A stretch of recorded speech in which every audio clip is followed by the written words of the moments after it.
Hola, bienvenidos a una sesión más de nuestro curso de Introducción al Pensamiento Matemático. En esta segunda sesión continuaremos hablando de lo que son los fundamentos de lógica. ¿Qué vamos a hacer en esta segunda sesión?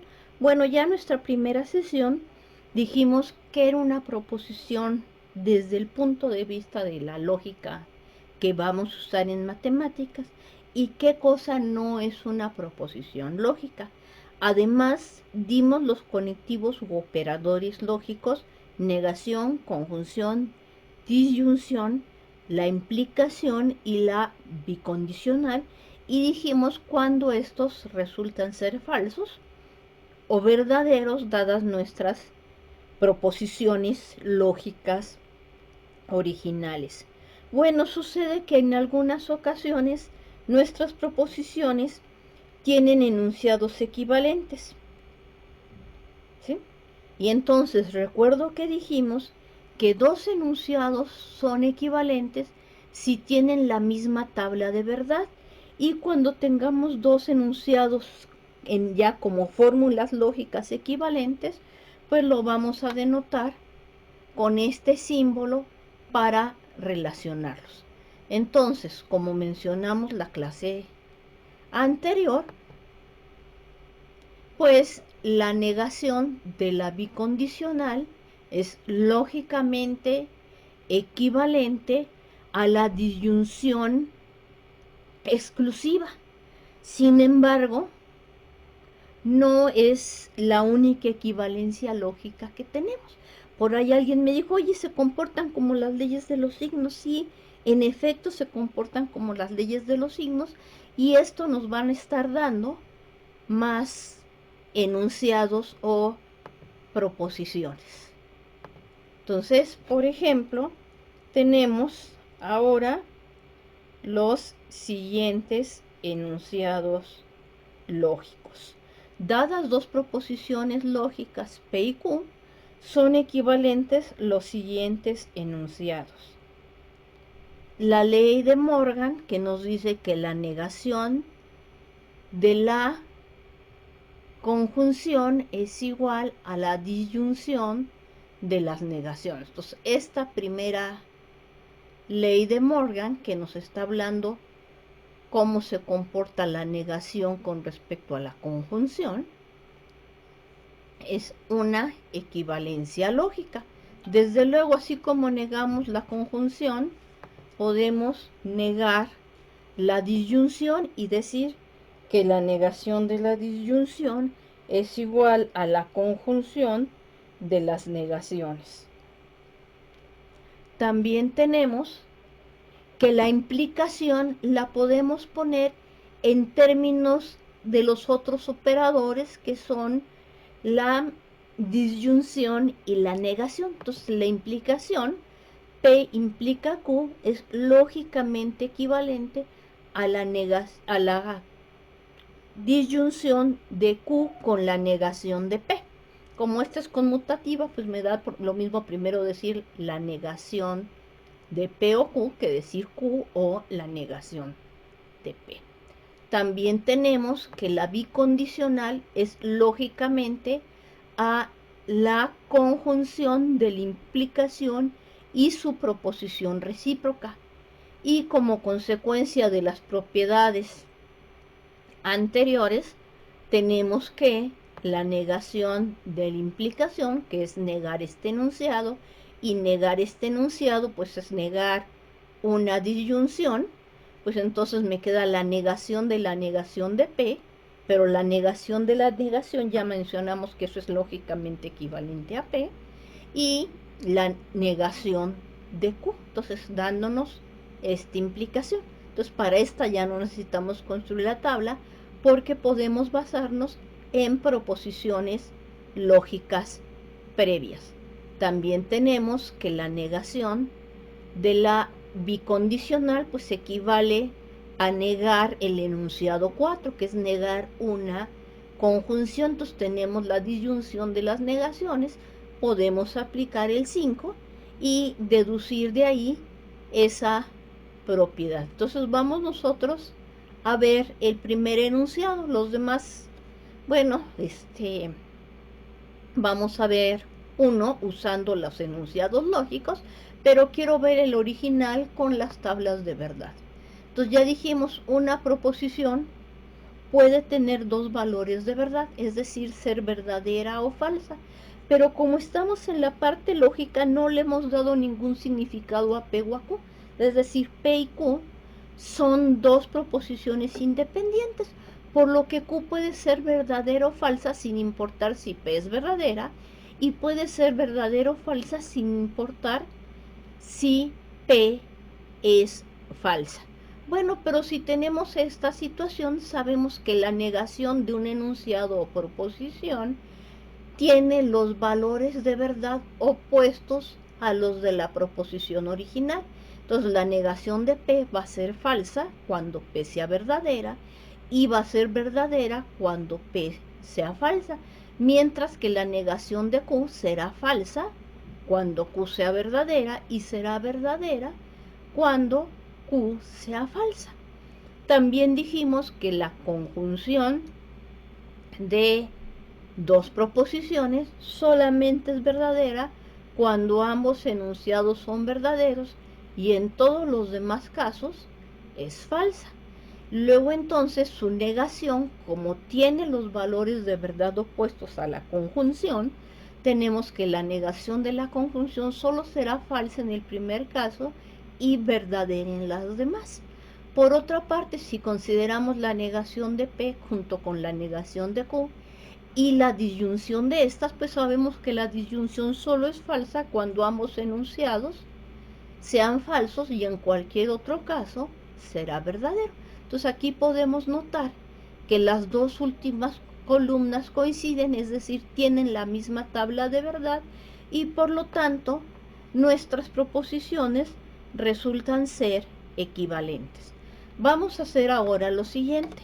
Vamos a regresar, por ejemplo, a la proposición número 5 y vamos a ver que no necesito ya construir esta tabla de verdad si ya logramos demostrar las proposiciones anteriores. Entonces 5, 6 y 7 se pueden deducir de las proposiciones anteriores como sigue.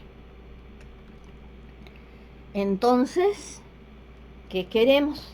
Entonces queremos como enunciado la negación de P implica Q. Entonces la vamos a deducir a partir de lo anterior. Entonces anteriormente, así que si se avientan la tabla de verdad, dijimos P implica Q es lógicamente equivalente a la negación de P o Q, ¿sí? Entonces este es un enunciado previo y entonces, al igual que en el álgebra, pueden sustituir un enunciado o proposición por su equivalente. Entonces aquí adentro de este paréntesis sustituimos esta implicación por la negación de P o Q. Entonces estamos haciendo la negación de la negación de P o Q. Aquí pongo este paréntesis grandote. Esta negación va sobre estas dos proposiciones, pero pues acabamos de ver que la negación de la conjunción es la disyunción de las negaciones y de manera análoga pues tenemos que si A y B son dos proposiciones, pues la negación de A o B es lógicamente equivalente a la negación de la proposición A y la negación de la proposición B. Entonces en este caso A está haciendo el papel de no P y B está haciendo el papel de Q. Entonces esto resulta ser lógicamente equivalente a la negación de la negación de P. Este es un solo enunciado. Este O se cambia cuando hacemos la negación y luego nos queda la negación de Q. Pero cuando dijimos quién era P, dijimos pues la negación de P tiene los valores de verdad opuestos a los de P, y la negación de P tiene los valores de verdad opuestos a los de no P. Y entonces era fácil darse cuenta aquí que la doble negación y la proposición original son lógicamente equivalentes. Entonces este enunciado es lógicamente equivalente a P y no Q.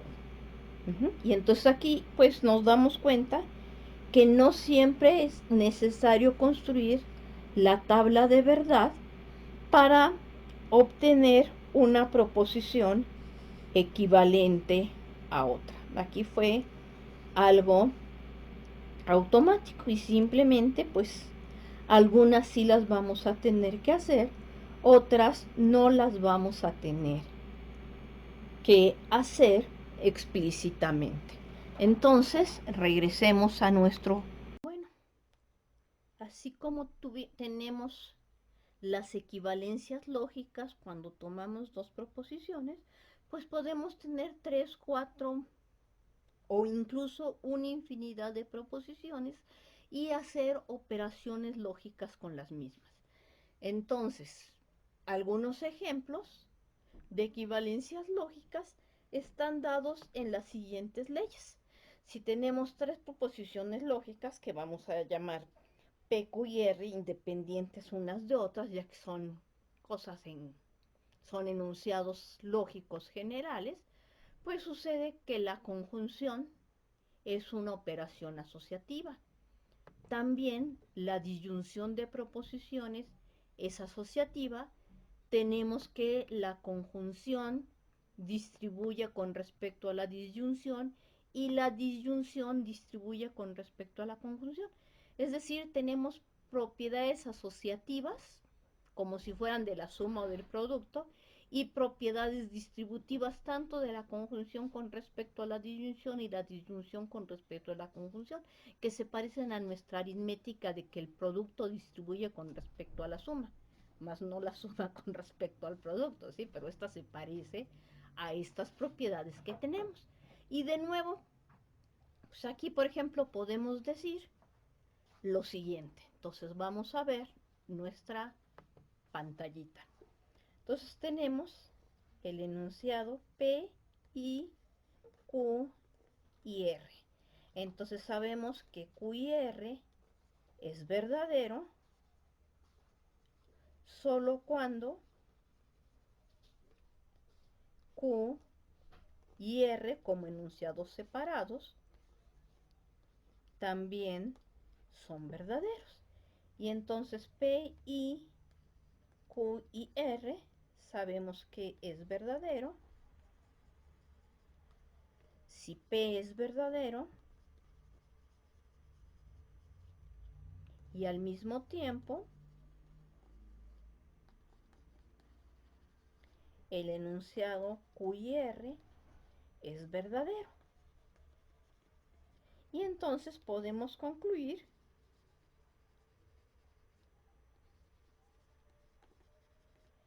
que este enunciado, que es hacer la conjunción primero de Q con R y posteriormente con P, pues es verdadero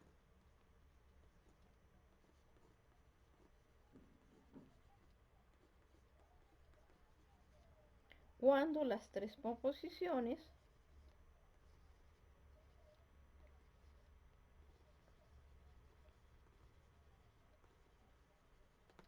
son simultáneamente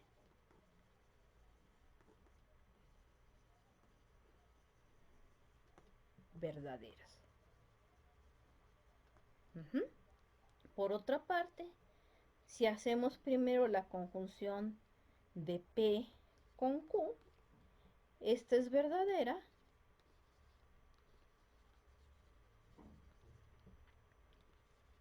cuando P y Q lo son simultáneamente.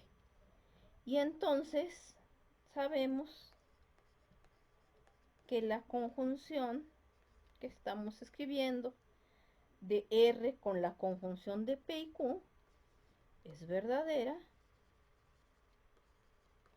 si P y Q es verdadera, así como R. Pero como P y Q dijimos que es verdadera, cuando tanto P como Q lo son, entonces concluimos de aquí que el enunciado, mover tantito el cuaderno, entonces concluimos de aquí que el enunciado, seleccionate, ya le atiné por fin a la pluma, que el enunciado P y Q y R es verdadero cuando las tres proposiciones por separado, P, Q y R, son simultáneamente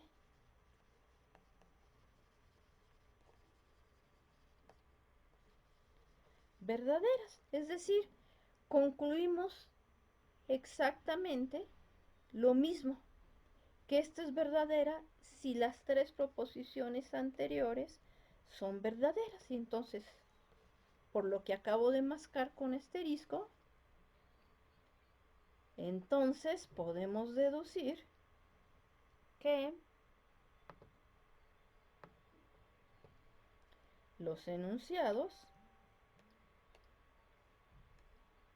P y Q y R, así como Q y R y P, son lógicamente equivalentes.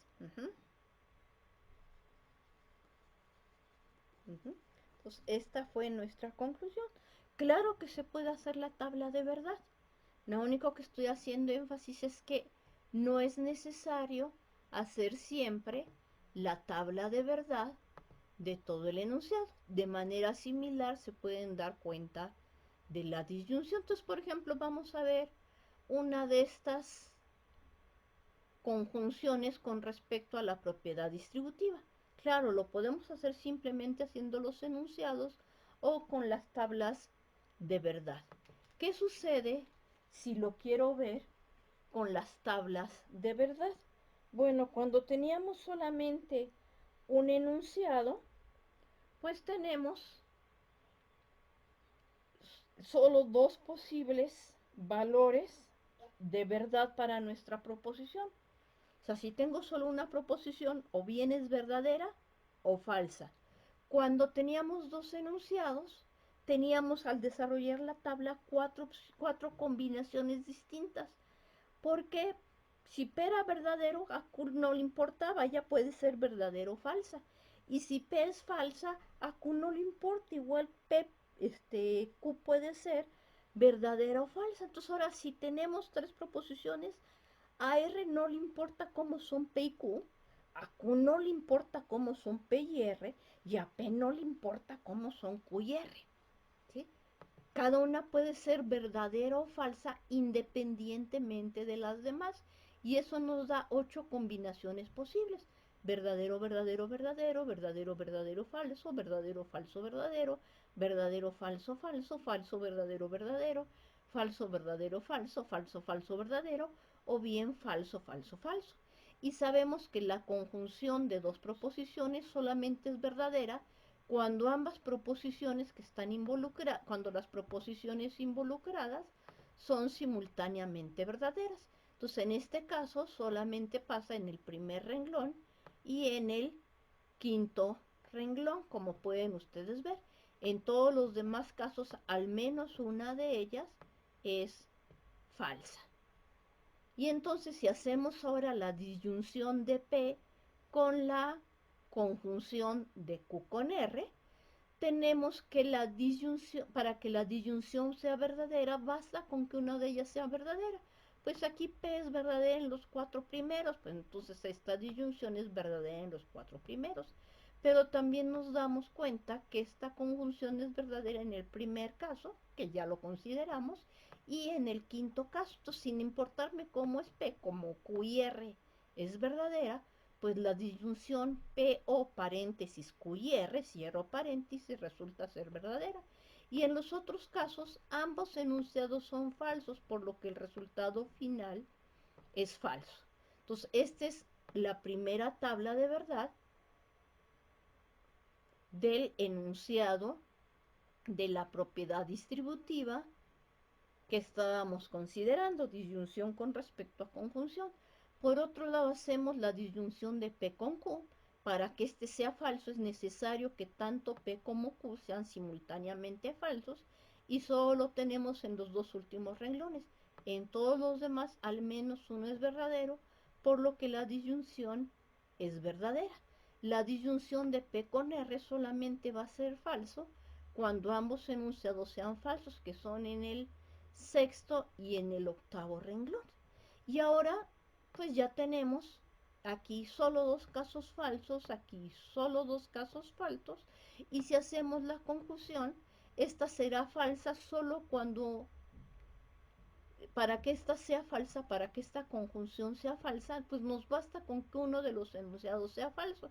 Entonces fíjense que en los 5 primeros casos, ambas son verdaderas, tenemos como resultado verdadero. Aquí en estos tres últimos, al menos uno es falso. El resultado final resulta ser a su vez falso. Y de manera similar, pues hacen la otra propiedad. Bueno, si en lugar de tener tres proposiciones lógicas tuviéramos cuatro, pues entonces ahora como cada una puede ser verdadera o falsa sin importarle cómo son las otras, en lugar de tener 8 combinaciones posibles de verdadero, verdadero, verdadero, verdadero, falsos y todo lo demás, pues tendríamos un total de 16. ¿Y qué pasa si en lugar de 4 tuviéramos 5, 6 o en general n proposiciones distintas? ¿Cuántas combinaciones posibles de verdaderos y falsos podemos tener? Bueno, pues fíjense, pues esto va a ir aumentando exponencialmente de acuerdo con el valor de n. Y pues, nos van a estar dando muchísimas combinaciones. En este sentido, pues es práctico saber encontrar equivalencias lógicas sin recurrir necesariamente a las tablas de verdad. Bueno, esto es una parte que nos interesa mucho en matemáticas. ¿Qué significa formalizar una proposición? Formalizar una proposición significa abstraer su forma lógica, es decir, traducirla del lenguaje original a un lenguaje donde reconozcamos cada una de las proposiciones involucradas y cuáles son los conectivos lógicos que las unen. Toda proposición tiene su forma lógica y toda forma lógica tiene su fórmula. Por lo tanto, toda proposición tiene su forma lógica y su fórmula lógica. La forma lógica de una proposición es otra proposición equivalente a la primera, con la diferencia en que ya toda la estructura con los conectivos lógicos en la forma negación, conjunción, disyunción, implicación y bicondicional están escritas de manera explícita, o sea, ya no usamos sus equivalentes del lenguaje coloquial. Entonces, por ejemplo, ¿cómo vamos a pasar a la formalización de un enunciado y de ahí a su fórmula? Entonces, aquí va un enunciado. Se hace explícita su forma lógica empleando las conjunciones y o, si entonces, sí, solo sí, y el adverbio no que corresponde a la negación, en sustitución a los equivalentes que podían ser además, u, solo sí, sí, y recíprocamente, nunca, jamás, etcétera. Entonces, todos estos que habíamos enunciado antes, ahora los sustituimos por los elementales. Ya que sustituimos los elementales, sustituimos estos por sus signos, y ya que sustituimos estos por sus signos y hemos encapsulado las proposiciones del lenguaje coloquial con los símbolos P, Q, R, S, o dependiendo de cuántas letras necesitemos, lo llevamos a su fórmula. Y bueno, los paréntesis los usamos igual que en aritmética como signos de agrupación para indicar la jerarquía de las operaciones y desde dónde hasta dónde estamos efectuando nuestras operaciones. Entonces, un ejemplo, si tenemos un triángulo, entonces la suma de los ángulos interiores del triángulo es igual a dos rectos. Entonces, fíjense aquí ya la tenemos en la fórmula sí, entonces. Entonces, aquí tenemos nuestra hipótesis es que P denota un triángulo, y nuestra tesis, la suma de sus ángulos interiores, es igual a dos rectos, es decir, 180 grados, o bien pi radianes si prefieren trabajar en radianes.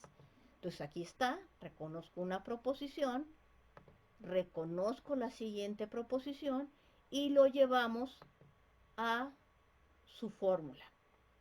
Una observación.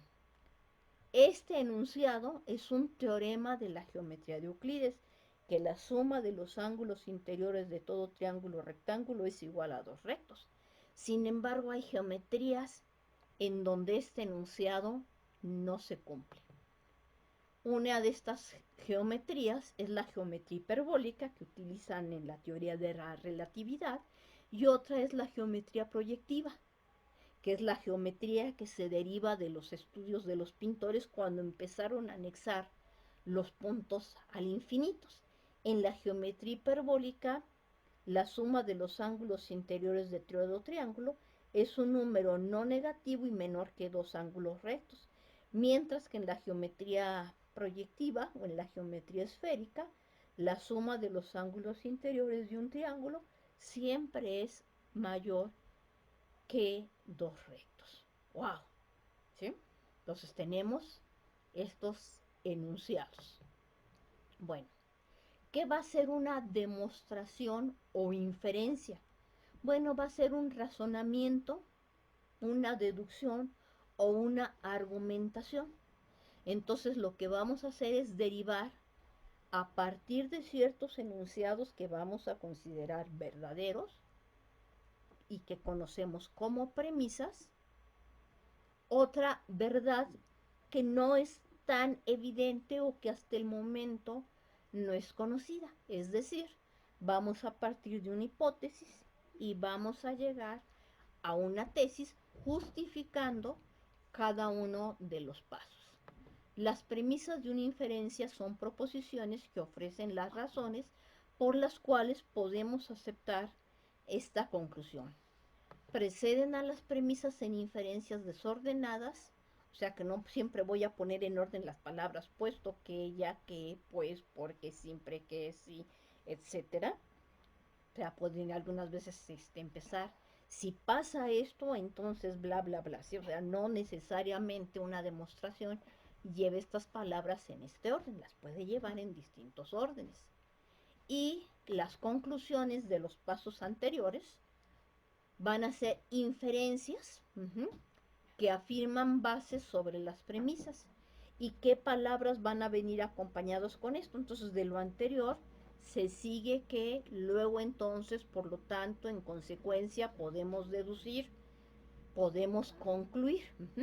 Y estas, de nuevo, no tienen por qué venir las palabras en este orden. Vamos a ir viendo nuestros ejemplos cuando empecemos a hacer nuestras primeras proposiciones.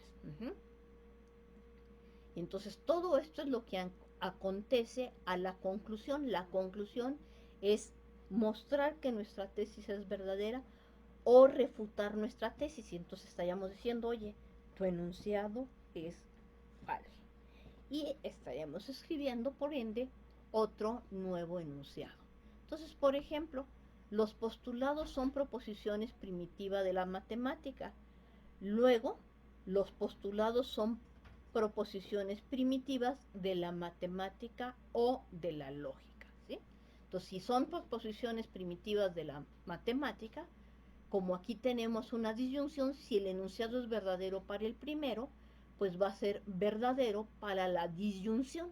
O sea que son proposiciones primitivas tanto de la matemática o bien de la lógica. Entonces, esta segunda parte, lo que viene después de luego, lo estamos concluyendo como consecuencia de la primera parte, que sean proposiciones primitivas de la matemática, porque aquí tenemos una disyunción. ¿Qué más vamos a poder hacer? Bueno, vamos a hablar de las formas proposicionales. Entonces ya dijimos que una proposición es una expresión afirmativa, es decir, que nos dice algo sobre algún objeto y que solamente puede tener dos opciones, o bien es verdadera o bien es falsa, pero no puede ser verdades a medias, ¿sí? Verdadera o falsa, no hay nada difuso, no hay verdades a medias. Entonces, hay otros tipos de expresiones que se parecen mucho a las proposiciones, pero no son necesariamente proposiciones. Por ejemplo, aquí tenemos el enunciado x más 1 igual a 3. Bueno, x más 1 es igual a 3, pues sabemos que es verdadero para x igual a 2 y falso para x distinto de 2. Pero si solo pongo el enunciado x más 1 igual a 3, no es una proposición, casi, pero no lo es. Mientras que el enunciado x cuadrada igual a x cuadrada menos 9 igual a x menos 3, que multiplica a x más 3, es un enunciado verdadero para todo valor x, siempre y cuando este sea un número real. ¿Por qué? Porque a lo mejor hay otros objetos numéricos donde este enunciado no es verdadero y eso ya lo estudiarán a lo largo de su carrera. Pero al menos en los números reales esto sí es verdadero. ¿Cuál es la diferencia entre el primer enunciado y el segundo enunciado? Ambos tienen una variable. El segundo se cumple para todos estos valores en los números reales, mientras que el primero solo se cumple para uno. Entonces el primero solo para uno, el segundo se cumple para todos. Entonces no son proposiciones, pero los vamos a poder convertir en proposiciones agregando símbolos que correspondan a las palabras para todos y al menos uno.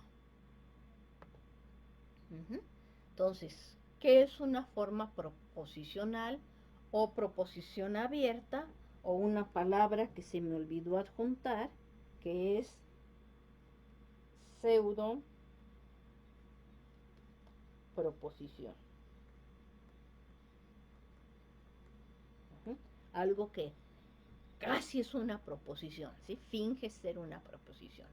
Es una afirmación que contiene una o más variables, la cual se convierte en una proposición lógica cuando especificamos los valores de las variables.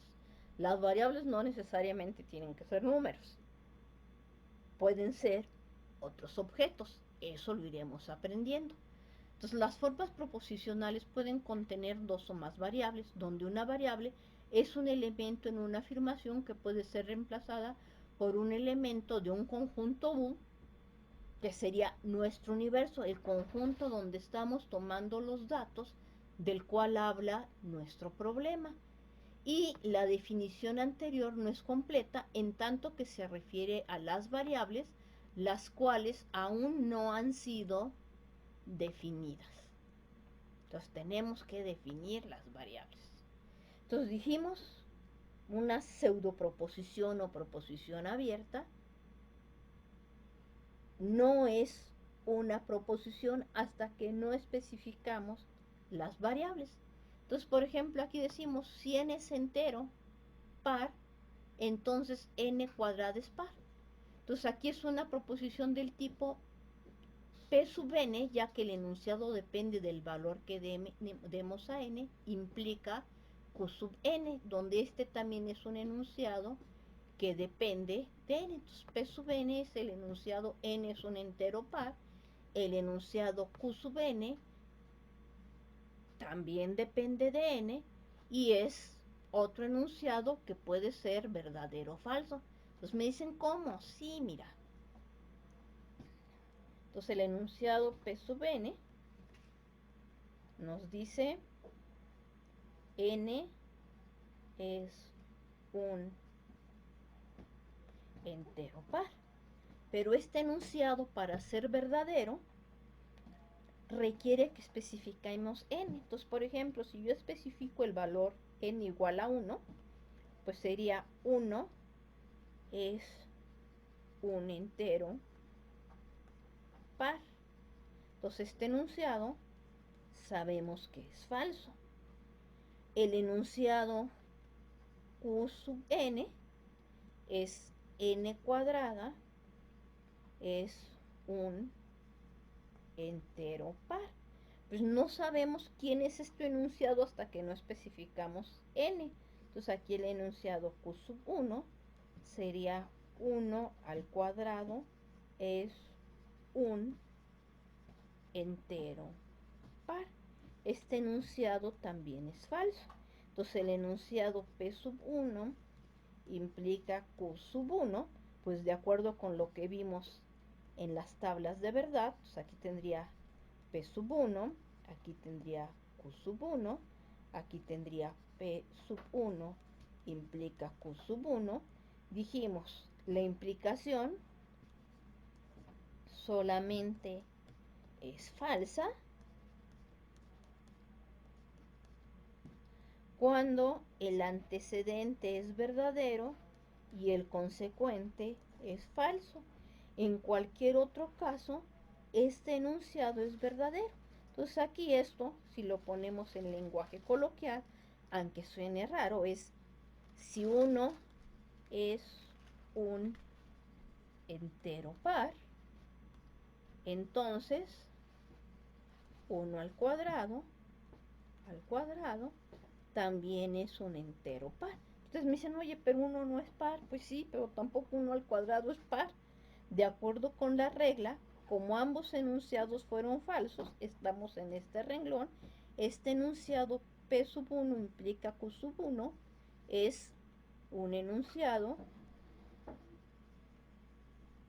verdadero.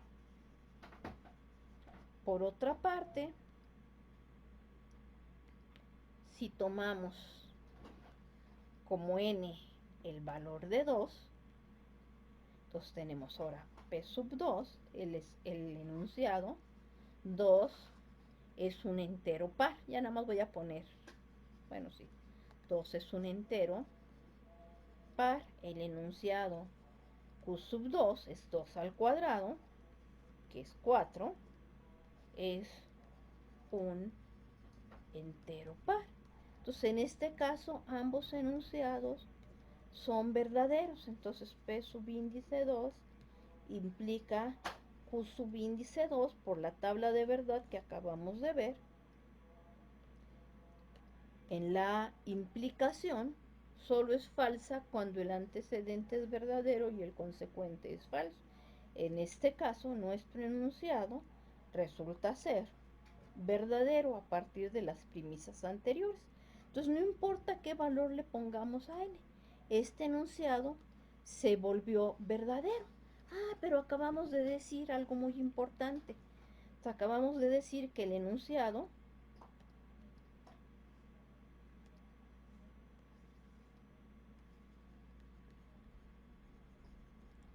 P subíndice n implica Q subíndice n será verdadero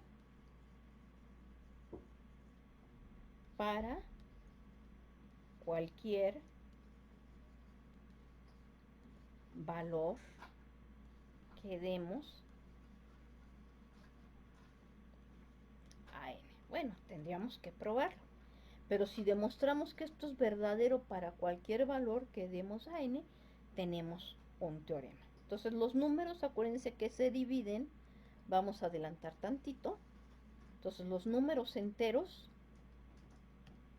a los números enteros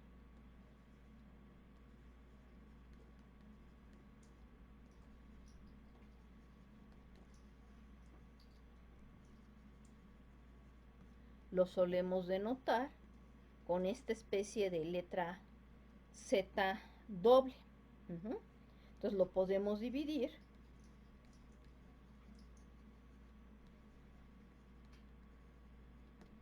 en pares, o sea, en números pares, es decir, aquellos que son múltiplos de 2,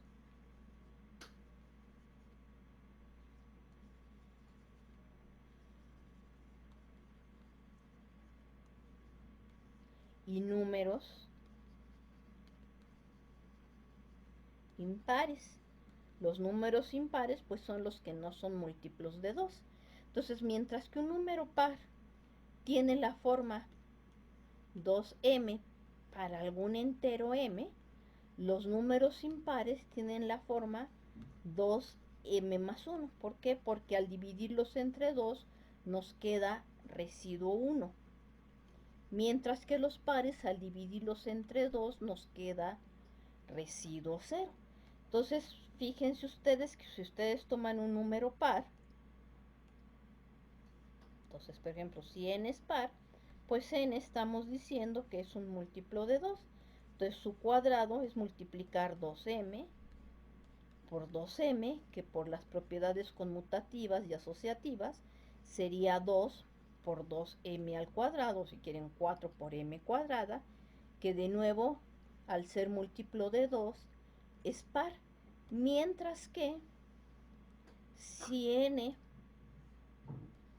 fuese un número impar, entonces sería de la forma 2m tilde más 1, el m no tiene por qué ser el mismo de hace rato, entonces aquí tampoco está en A, tiene que ser la misma de hace rato, entonces n tilda al cuadrado, ñ cuadrada, la ñ si es una letra en nuestro alfabeto, pues sería 2m tilda más 1 por 2m tilda más 1, de acuerdo con las propiedades distributivas del producto con respecto a la suma. Esta sería 2m por 12m tilda por 12m tilda, es 12m tilda al cuadrado, más pues, el cuadrado del primero, más el doble producto del primero, que es 2m, por el segundo, que es 1, más el cuadrado del segundo.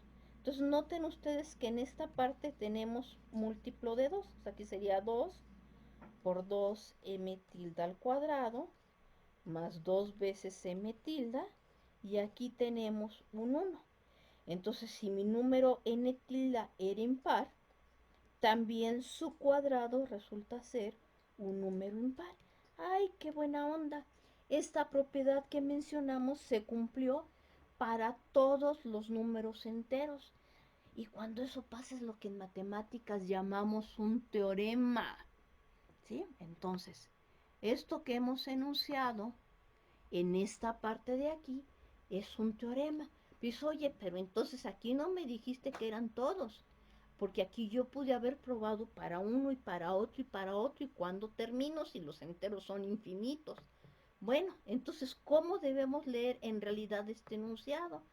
Pues este enunciado, si n es un entero par, entonces su cuadrado es un entero par.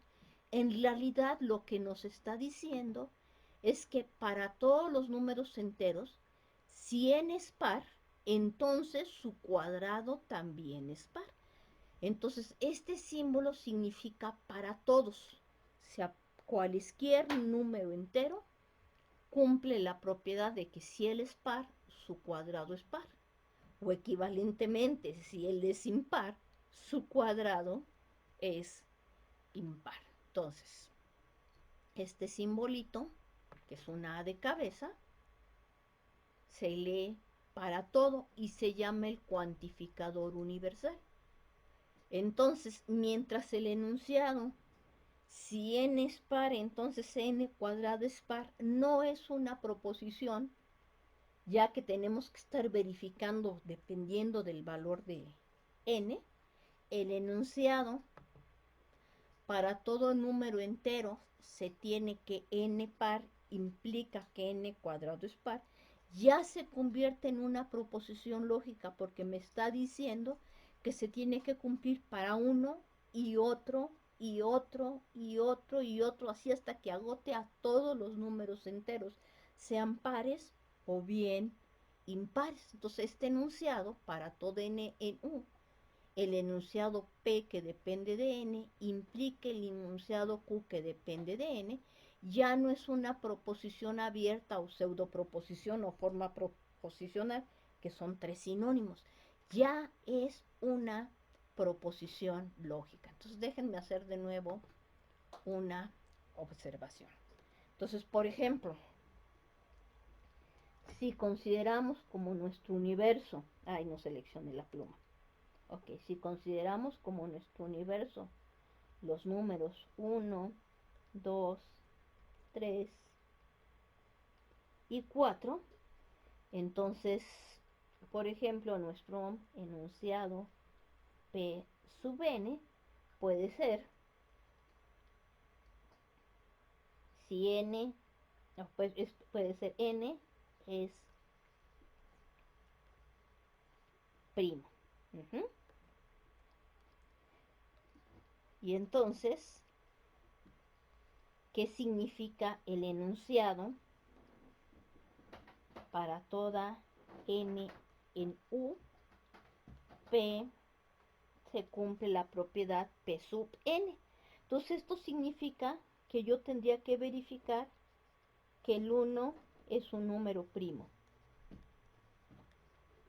Tendría que verificar además que el 2 es un número primo. Y tendría que verificar además que el 3 es un número primo. Y tendría que verificar además que el 4 es un número primo. Entonces, en lugar de escribir 1 es primo y 2 es primo y 3 es primo y 4 es primo, pues simplemente decimos que para todo elemento de este conjunto en U, P subíndice n es primo. Y ustedes rápidos se dan cuenta, oye, tú me dijiste en la clase de hoy que un número entero X es primo si cumple dos condiciones. Primera, tenía que ser distinta de 1. Y segunda, sus únicos divisores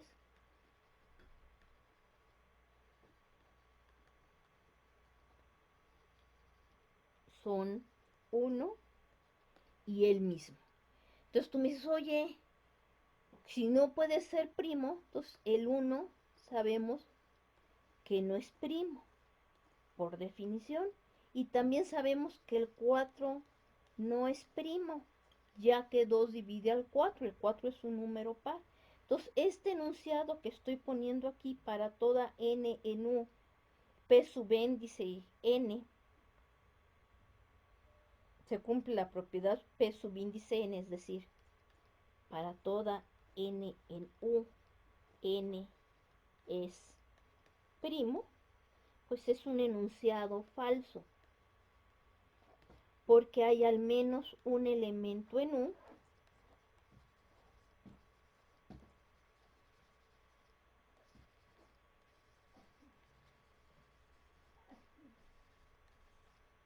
que no es un número primo. Y saber, entonces ponme un ejemplo que sí lo cumpla. Bueno, entonces vamos a cambiar nuestro conjunto U. Entonces ahora vamos a poner que U esté formado por los números 2, 3, 5 y 7. Y voy a usar exactamente el mismo enunciado para toda n en U. Se cumple el enunciado P de n, es decir, para todo número que vive en el conjunto U, n es primo. Bueno, déjenme cambiarle aquí la letra, no tengo por qué seguir usando P para que no se confundan. No, sí P, porque es el mismo, es exactamente el mismo enunciado. Entonces P sub n, n es primo. Entonces lo que cambiamos fue el universo. Entonces déjenme ponerle U gorrita porque cambiamos del universo. Entonces, ¿qué significa este enunciado? Para toda n en U gorrita se cumple el enunciado P sub n. Bueno, esto es equivalente a decir que 2 es un número primo. Primo, me comí la R. Y ahora no puse la goma. 2 es un número primo. Y 3 es un número primo. Y 5 es un número primo. Y 7 es un número primo. Entonces, en efecto, el 2 es primo, este enunciado es verdadero. El 3 es primo, este enunciado es verdadero. El 5 es primo, este enunciado es verdadero. El 7 es primo, este enunciado es verdadero. Como todos y cada uno de los enunciados que corresponden a este símbolo son verdaderos, pues tenemos que para toda n en U tilde P de n, se cumple la propiedad P de n, este resultado al final es verdadero. Entonces, para todo elemento de un conjunto U, se cumple una propiedad para este elemento, será verdadera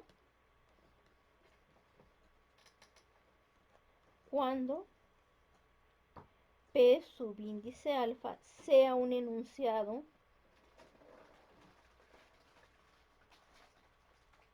verdadero para todos y cada uno de los elementos alfa en el conjunto U. O sea, esta es una especie de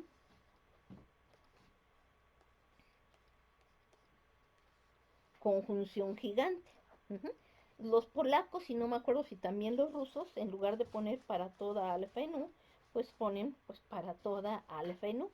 Y son un símbolo de conjunción gigante, pero luego eso lo confundimos de este otro lado del mundo con otro operador matemático que usamos. ¿Sí? Entonces, para toda alfa en U es una especie de conjunción gigante. Y así como la conjunción es falsa, si alguna de las proposiciones es falsa, pues tenemos que el enunciado para toda alfa en U se cumple el enunciado P de alfa.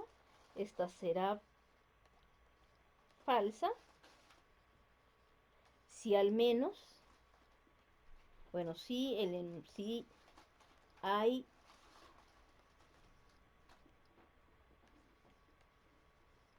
al menos un elemento alfa en U con P subíndice alfa falsa. Con un elemento en donde la proposición sea falsa, ya chafió el enunciado, es falso. Hay al menos uno. Qué interesante. Hay al menos uno. O sea que debo tener una forma de decir hay al menos uno. Entonces el símbolo para todo lo que acabamos de decir se llama cuantificador universal y nos convierte proposiciones que contienen una variable y por lo tanto en realidad no son proposiciones sino pseudo proposiciones en proposiciones lógicas. Entonces al poner este símbolo ya se convirtió en una proposición lógica. Ya dijimos que es verdadera cuando todas y cada uno de los enunciados que consideramos es verdadero y con uno que sea falso el resultado final es falso. Bueno, pero dijimos con uno que sea falso Y eso nos lleva a otro cuantificador, que es el cuantificador existencial. El enunciado, existe un número entero cuyo cuadrado es 9, pues simbólicamente lo denotamos. Bueno, hay un número entero cuyo cuadrado es el número 9. Dijimos, claro, 3 y menos 3 lo cumplen, ¿sí? Pero no todo número entero cumple que su cuadrado sea 9. Entonces, veamos. Regresemos a nuestra pantalla. Vamos a borrar todo lo anterior y vamos a subirnos un poquito porque luego se me acaba la pizarra. Ok. Entonces ahora tenemos el enunciado abierto, x cuadrada igual a 9. Si solo escribo esto, no tengo una proposición.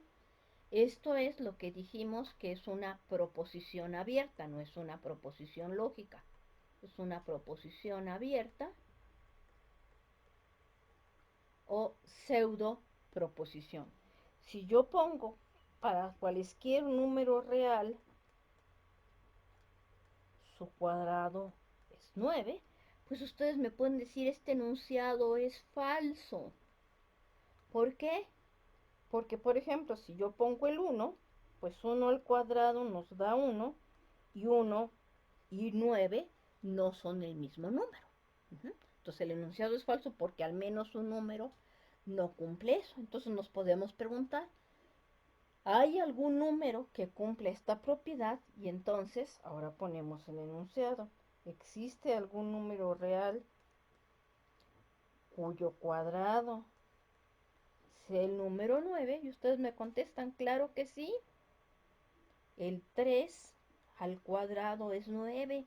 Y luego me dicen, y no solo ese, también menos 3 al cuadrado es 9. Entonces, este símbolo de existe se comporta como nuestra disyunción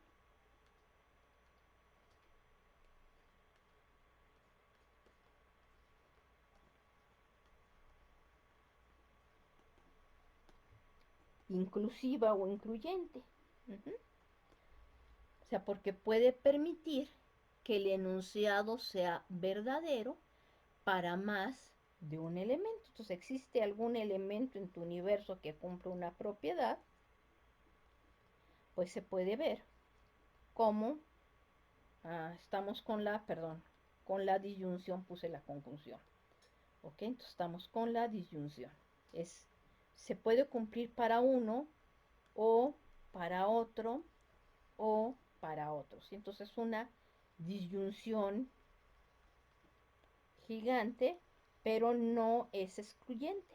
Simplemente es una disyunción. Entonces, con que se cumpla para uno, se puede no cumplir para el primero, pero sí cumplirse para el segundo o para el tercero, etcétera, etcétera. Entonces, veamos otro ejemplo. Entonces, con el primer universo que tomamos,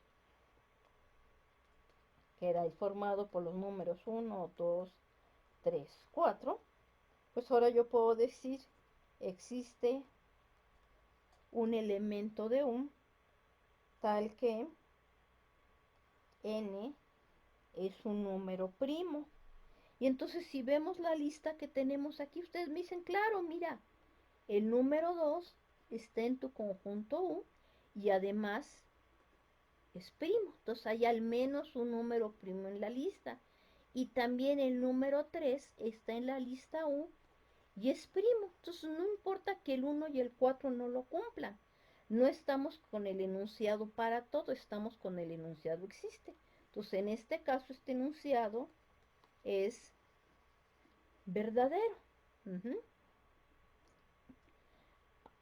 Y bueno, el enunciado para toda n nu resultaba ser falso, como vimos hace un momento. Y dices, y bueno, ¿y cuándo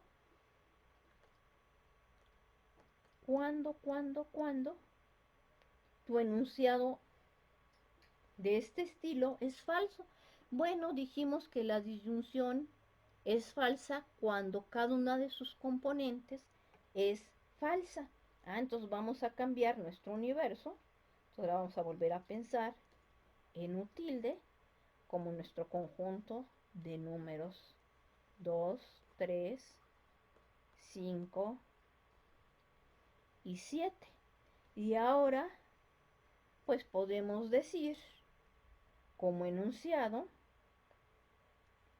existe un elemento en U tilde tal que este elemento es un entero negativo. Ustedes me dicen, no, maestra, el 2 es mayor que 0. Entonces el enunciado n es negativo, es falso. ¿Cuál sería mi otro enunciado? Entonces dijimos, existe, se cumple para uno o para el otro. Dice, el otro sería 3 mayor que 0. Este enunciado también es falso. O se cumple para el otro. Dices, maestra, tu enunciado sigue siendo falso. O se cumple para el otro, 7 es mayor que 0, mi enunciado vuelve a ser falso. Como fue falso para todos los elementos de aquí, pues lo que yo estoy diciendo es que aquí adentro no hay enteros negativos. Entonces este enunciado, como fue falso para todos y cada uno de los elementos que viven aquí, es falso en total. Entonces por eso este existe, es como una disyunción, solamente será falso cuando todos los elementos de él no cumplan la propiedad, o sea, ninguno lo cumpla. ¡Ay, qué buena onda! Entonces, ¿qué acabamos de decir? Entonces, acabamos de decir que este tipo de enunciados para toda alfa en un conjunto U se cumple la propiedad P de alfa si las proposiciones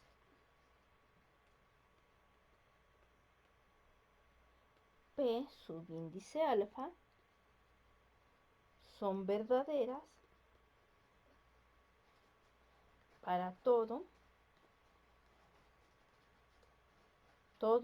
y cada uno de los valores alfa en el conjunto U que estás tomando. Y la proposición para toda alfa en U, a ver que aquí se me olvidó poner, es verdadera o será falsa, si hay al menos una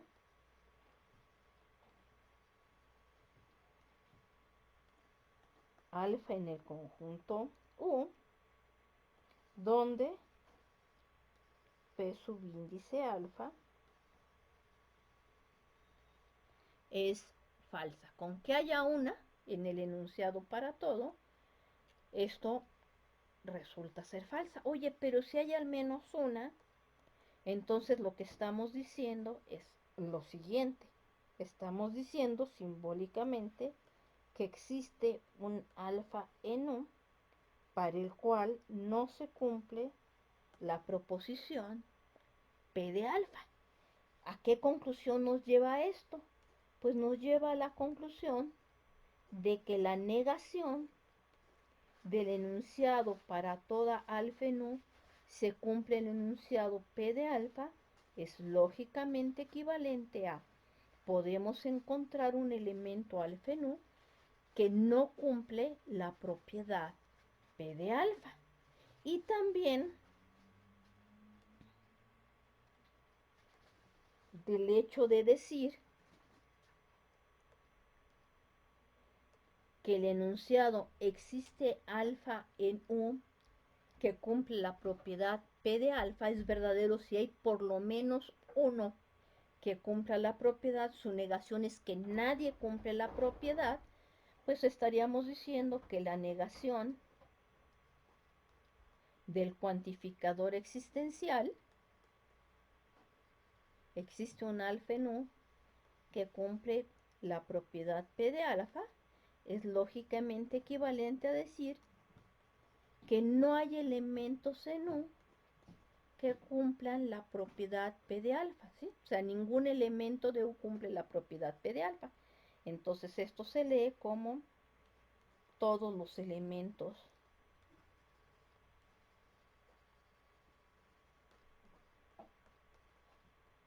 no cumplen P de alfa, o bien ningún alfa en U cumple P subíndice alfa. Entonces solo hay dos cuantificadores, el universal, que es todos, y el existencial, que es I al menos uno. Ninguno no es un nuevo cuantificador. Ninguno es, no hay un elemento en el conjunto que lo cumples. Para todo el FENU no se cumple la propiedad P subíndice alfa.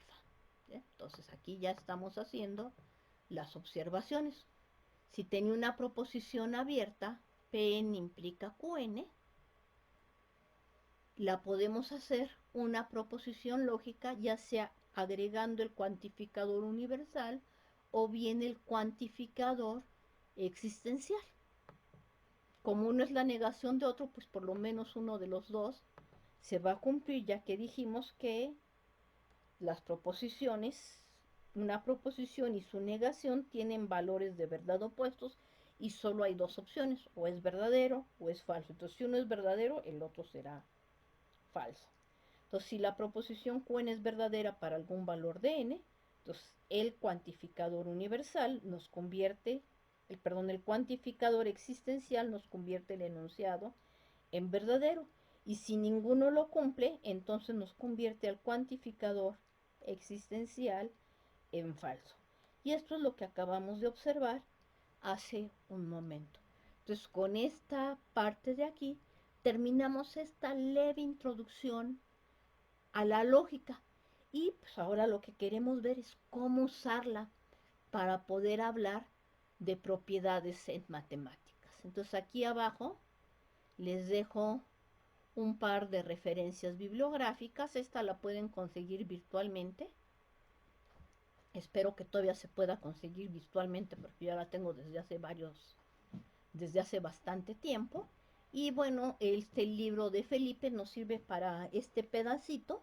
Voy a hablar con Felipe para ver si me permite escanear esta parte de su libro y compartirlo con ustedes. Y si no, pues por lo menos tenemos este otro y voy a ver qué otra referencia de lógica les puedo conseguir en internet y se la subo en la parte de materiales para que puedan tener más sobre este tema en caso de que les interese. Entonces nuestro siguiente tema va a ser usar estas propiedades de la lógica de las proposiciones para empezar a estudiar conjuntos. ¿Ok? Nos vemos la próxima sesión. Espero que les agrade y como dicen los youtubers, si les gusta denle un like. Hasta luego.